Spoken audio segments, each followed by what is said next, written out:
बहन भाइयों, अभी जो आप लोग इस रंगमंच पर देख रहे हैं, ये है कालों का काल महाकाल निरंजन। काल निरंजन करने के लिए जा रहे हैं इस पार्टी का खलनायक कलाकार चौकीदार जी, आगे पर्दा देखिए।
मेहरबानों, कदरदानों, माता बहनों, अभी जो आप लोग इस रंगमंच पर देख रहे हैं, यही है अभिमानी राजा दिल्ली नरेश बादशाह सुल्तान। अभिमानी अहंकारी जो अपने धन दौलत के घमंड में हजारों साधु संतों को बंदी खाना में रखते हैं, साधु संतों से नफरत करते हैं, काल का ही पूजा करते हैं, अपना देश में काल का ही पूजा करवाते हैं। बादशाह सुल्तान का रोल अदा करने के लिए जा रही इस पार्टी का खलनायक कलाकार गोपाल दास जी, यानी कि गोपाल मंडल जी, आप पर्दा देखिए।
बहनों भाइयों, अभी जो आप लोग इस रंगमंच को पर देख रहे हैं, ये है बादशाह सुल्तान का दरबारी मंत्री मुच्छर सिंह।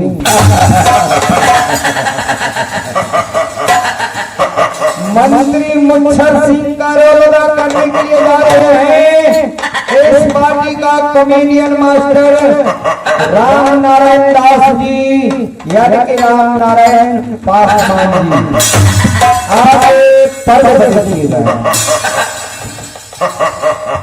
बाबा विश्वकर्मा के महीना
दिल्ली नरेश बादशाह सुल्तान बड़ी महारानी केसिया बड़ी महारानी केसिया के विरोध करने के लिए 40 पार्टी का प्रोपराइटर साहब संचालक राम नारायण दास जी यानी राम नारायण मुखिया जी आज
अभी अभी जो आप लोग इस रंगमंच पर देख रहे हैं ये है बादशाह सुल्तान का दूसरी अर्धांगिनी महारानी कमलावती। महारानी कमलावती जो बादशाह सुल्तान का जान से प्यारी है, प्राणों की दुलारी है। अपने उंगलियों के इशारे पर बादशाह को नचाती है। महारानी कमलावती की रोल अदा करने के लिए जा रही है इस पार्टी की गायकी कलाकार यानी कि खलनायकी कलाकार रामचंद्र दास जी यानी कि रामचंद्र पासवान जी आगे पर्दे पर देखिएगा।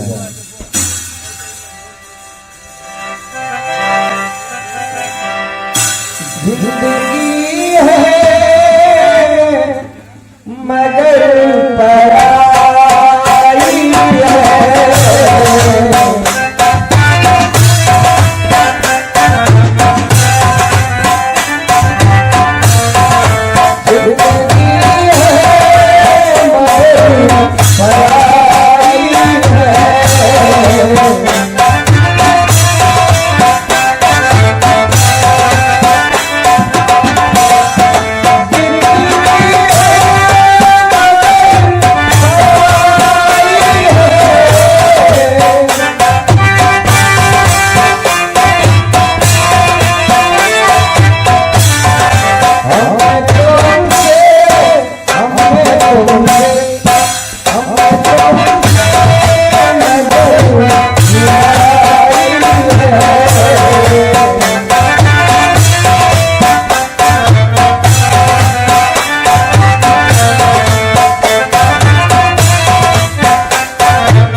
जी है बहनों भाइयों, अभी अभी जो आप लोग इस रंगमंच के ऊपर देख रहे हैं, ये है बादशाह सुल्तान का सपुत्र बालक चंदन।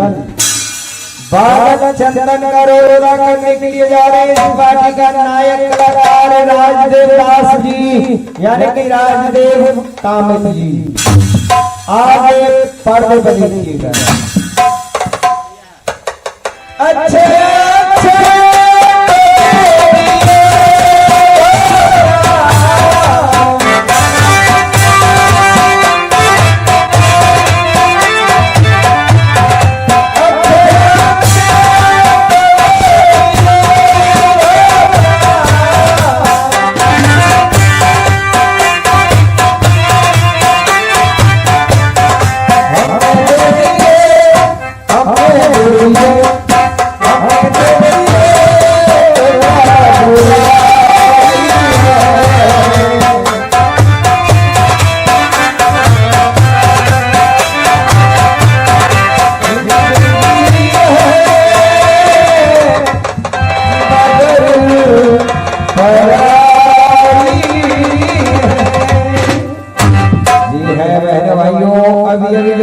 इस रंगमंच के ऊपर देख रहे हैं, ये है इस पार्टी का गायकी कलाकार प्रमोद कुमार दास जी और भोगिंदर कुमार दास जी।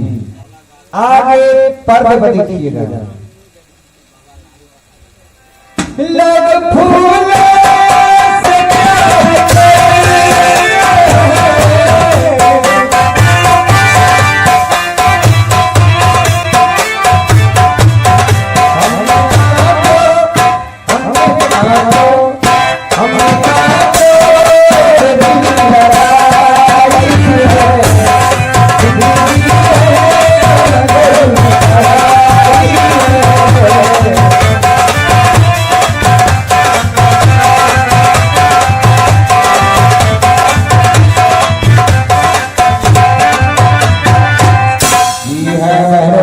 अभी जो आप लोग इस रंगमंच के ऊपर देख रहे हैं, ये है आपको दिलों को छू लेने वाले इस पार्टी का कैरेट मास्टर मदन दीवाना, यानी कि मदन कुमार दास जी।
सब पंडाले पधारे हुए हंस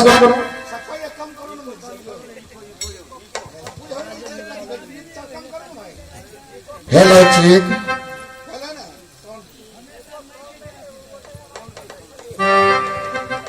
सब पंडाले पधारे हुए हंस गणों, मैं सतलोक के वासी हूं, कबीर मेरा नाम, जीव चेताने आया मिट हुआ निठाम।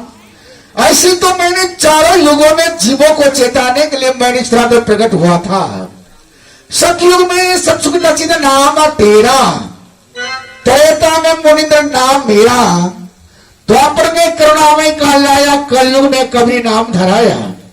इसी कलयुग में विक्रम संवत 1455 सन 1398 ज्येष्ठ मास पूर्णिमा का तिथि सोमवार का दिन ब्रह्म मुहूर्त लगभग सूर्योदय होने से 1.5 घंटा पहले मैं काशी तालाब में कमलों के फूलों पे अवगत से प्रकट हो गए। सजनों, जब इस राधर में हिंदू और मुस्लिमों धर्म की युद्ध छिड़ा, धर्म की लड़ाई लड़ने लगे, तो हिंदू कहते थे कि राम बना है, तो मुस्लिम कहते थे कि अल्लाह बना है। हिंदू कहते थे कि मंदिर बना है, तो मुस्लिम कहते थे कि मस्जिद बना है। हिंदू कहते थे कि मेरा कुरान बना है, तो मुस्लिम कहते थे कि हदीस और कुरान बना है। हिंदू कहते थे कि मेरा इष्ट पूरब है, तो मुस्लिम कहते थे कि मेरा इष्ट पश्चिम है। सजनों, जब हिंदू और मुस्लिम धर्म की युद्ध छिड़ा, तो उस समय मुस्लिमों के साम्राज्य शासन होने के कारण 27 करोड़ हिंदुओं को मुस्लिम बनाने के साथ साथ इस धर्म धराशायी करने के लिए जा रहे थे। 3 लाख मंदिरों को तोड़वा कर उस पर मस्जिद बना दिया, जो कई सालों के काम हाल आगे साल अयोध्या जी में संपन्न होकर मंदिर निर्माण की कार्यक्रम प्रारंभ हुआ है। उसी तरह जब हिंदू और मुस्लिम धर्म की युद्ध से उस क्रांति को शांति दिलाने के लिए मैंने काशी धर्म में प्रकट होकर हिंदू और मुस्लिमों से मैंने एक ही शब्द कहा कि जीव हमारी जाति है, मानव धर्म हमारा, हिंदू मुस्लिम सिख ईसाई धर्म नहीं करो, दूसरा धर्म नहीं है, सबका एक ही धर्म है, मानव धर्म। आया एक ही देश से, उतरा एक ही घाट, हवा लगे धर्म के हो गई मरोबाट, सब एक ही स्थान से हैं। ये धरातल कर्म भूमि है और जीव कर्म योगी है। तो कर्म भूमि पर कर्म योगी जो जैसा कर्म करते हैं उसी के आधार पर नाम जाति और ससुराल रखे जाते हैं। सुनो, मैं तो चाहता हूं जीवों को अपने सत्संग प्रवचन के माध्यम से चेता कर अपने धाम सत्लों को तो पहुंचा हो, लेकिन मैं यहाँ क्या देख रहा हूं, यहाँ लाख चौरासी जितना जीव है, ये सब जीव काल निरंजन का चांगड़ू काल न किसी को भजन भक्ति करने देते, न सत्संग प्रवचन सुनने देते, न शुभ शुभ कर्म करने देते, हर हमेशा जीवों को पीछे ही पड़ा रहता है। कार्य मानव क्या बड़े बड़े सूर असुर गंधर्व किनार महारथी महापुरुष योगी सन्यासी तपसी विरागी सभी के काल ने तो अपने गालों के तले दबा कर रखा है, न कब चाप देगा। लेकिन मैं तो काल से छुटकारा दिलाने एक भी लोग जीव सतलोक को प्राप्त नहीं करे। काल लाठी दंड ने मारा, काल लाठी दंड ने मारा, हर हे बुद्धि विवेक विचारा, जिसके ऊपर काल का प्रभाव पड़ता है, विवेक का अर्थ सोचने का शक्ति, बुद्धि और विचार सब बदल जाते हैं। काल काल सब कोई कहे, काल न चीन्हे कोई, जितनी मन की कल्पना तो काल कहा विष्णु। काल काल तो सभी कहते हैं, लेकिन काल को कोई पहचानते नहीं है। जितना मानवों की जो मन की कल्पना है, यह काल की सदृश है। मानवों की मन की कल्पना तो पूरा होने वाले है ही नहीं।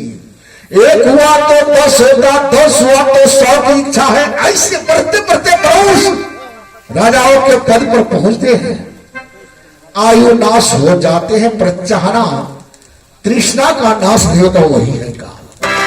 मानव अपने मन पूरा करने के लिए देश विदेश भटकते भटकते अपना अमूल्य समय को वही गुजार देते हैं। न भजन भक्ति कर पाते हैं, न सत्संग प्रवचन सुन पाते हैं। सजनों करता निरंजन ऐसा हिलोड़ा लगा कर रखा है कि उस हिलोड़े में लाख राशि जितना जीव है सब जीव झूल रहे हैं। एक भी जीव नहीं बचा है करता निरंजन के हिलोड़े से, सब जीव झूल रहे हैं।